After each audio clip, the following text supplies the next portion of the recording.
नमस्कार। आज हम बात करने वाले हैं कि दुनिया में ताकत का खेल कैसे बदल रहा है और आने वाला कल, मतलब आने वाली दुनिया की तस्वीर कैसी दिखने वाली है। तो चलिए सीधे उस सबसे बड़े सवाल पर आते हैं जो आजकल सबकी जुबान पर है। चीन का भविष्य क्या है? मतलब जिस रफ्तार से वो आगे बढ़ रहा है, क्या वो सच में पूरी दुनिया पर राज करने वाला है? तो चलिए इस सवाल की थोड़ी गहराई में उतरते हैं। सबसे पहले तो ये समझना ज़रूरी है कि आज चीन खड़ा कहाँ है और आखिर ये बात आई कहाँ से कि वो पूरी दुनिया पर छा जाएगा। देखिए, सबसे पहली और सबसे बड़ी बात, चीन आज अमेरिका के बाद दुनिया की दूसरी सबसे बड़ी इकॉनमी है। और ये सिर्फ कोई नंबर नहीं है, नहीं, यही वो फाउंडेशन है, वो नींव है जिस पर उसकी ग्लोबल पावर की पूरी कहानी टिकी भी है। तो अब जरा ये देखते हैं कि वो कौन सी बातें हैं, कौन से कारण हैं जो चीन को ग्लोबल लीडरशिप की इस रेस में इतना आगे खड़ा करते हैं। चीन की जो इकोनॉमिक पावर है, उसके चार मेन पिलर्स हैं। पहला तो ये कि वो दुनिया की फैक्ट्री है, मतलब मैन्युफैक्चरिंग में उसका कोई मुकाबला ही नहीं है। दूसरा, एनर्जी प्रोडक्शन में वो एक लीडर है। तीसरा, उसका जबरदस्त इंफ्रास्ट्रक्चर, सोचिए हाई स्पीड ट्रेनें वगैरह। और चौथा, टेक्नोलॉजी में उसने जो लंबी छलांग लगाई है, वो तो है ही। और इसका असर देखिए, चीन का एक बहुत बड़ा प्रोजेक्ट है बेल्ट एंड रोड इनिशिएटिव।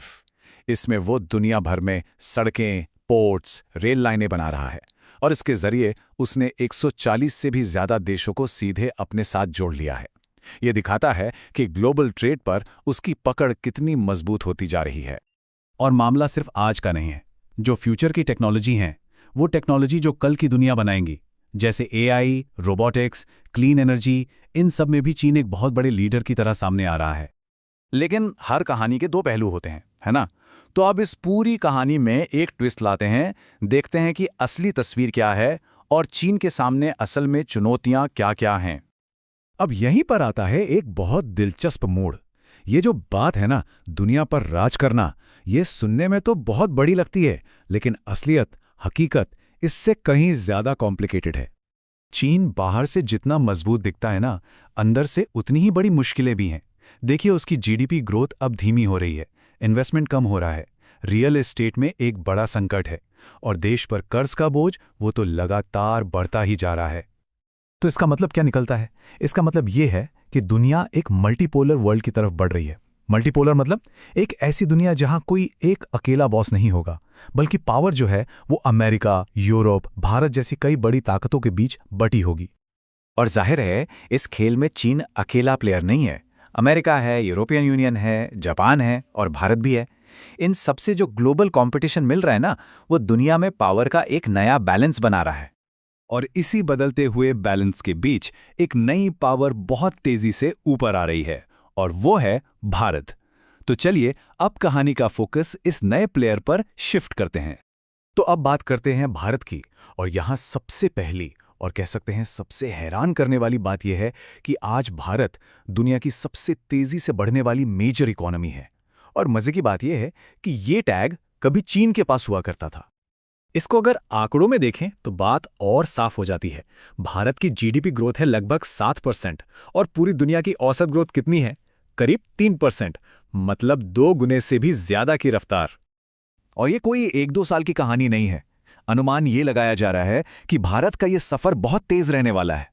जैसे 2025 तक चौथी सबसे बड़ी इकोनॉमी, 2030 तक तीसरी और 2038 तक पीपीपी के हिसाब से दुनिया की दूसरी सबसे बड़ी इकोनॉमी। अब पीपीपी का मतलब क्या है? आसान भाषा में इसका मतलब है कि लोगों की खरीदने की ताकत के मामले में भारत दुनिया में नंबर 2 पर होगा। तो सवाल यह है कि इस जबरदस्त ग्रोथ के पीछे है क्या? इसके कई बड़े कारण हैं। एक तो भारत के पास दुनिया की सबसे बड़ी युवा आबादी है। फिर 5G और 6G जैसा एडवांस डिजिटल इंफ्रास्ट्रक्चर है। गूगल, माइक्रोसॉफ्ट जैसी बड़ी बड़ी कंपनियां यहां भारी निवेश कर रही हैं। और हां, भारत का डिफेंस सेक्टर भी तेजी से मॉडर्न हो रहा है। तो अब चीन की कहानी भी देख ली और भारत की भी। चलिए अब इन दोनों को एक साथ रखकर देखते हैं कि भविष्य का बैलेंस कैसा दिखने वाला है और इसका मतलब क्या है। तो देखिए, एक तरफ है चीन। आज की तारीख में आर्थिक आकार बहुत बड़ा है, एक ग्लोबल लीडर है, लेकिन उसकी ग्रोथ अब धीमी पड़ रही है। दूसरी तरफ है भारत, जिसकी ग्रोथ रेट रॉकेट की स्पीड से बढ़ रही है। चीन की आबादी बूढ़ी हो रही है, वहीं भारत के पास दुनिया की सबसे बड़ी यूथ पॉपुलेशन है। तो कह सकते हैं एक तरफ एक एस्टैब्लिश्ड पावर है तो दूसरी तरफ एक तेजी से उभरता हुआ सितारा। तो इस पूरी बातचीत का निचोड़ क्या है?